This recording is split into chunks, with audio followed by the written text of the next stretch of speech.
السلام علیکم ورحمۃ اللہ وبرکاتہ۔ بسم اللہ الرحمن الرحیم۔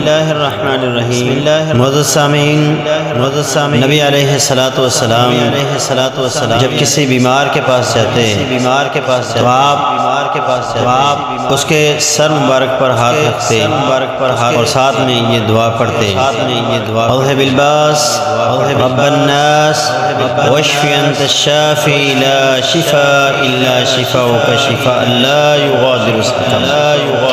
اذهب الباس رب الناس واشف انت الشافی لا شفاء الا شفاؤك شفاء لا يغادر سقما۔ یہ دعا نبی علیہ السلام پڑھتے اور مریض کو دم کر دیتے۔ اللہ تعالیٰ اس دعا کی برکت سے مریض کو شفا عطا فرماتے۔ اس دعا کو یاد کریں اور اپنے مریضوں کو اس کے ساتھ دم کریں۔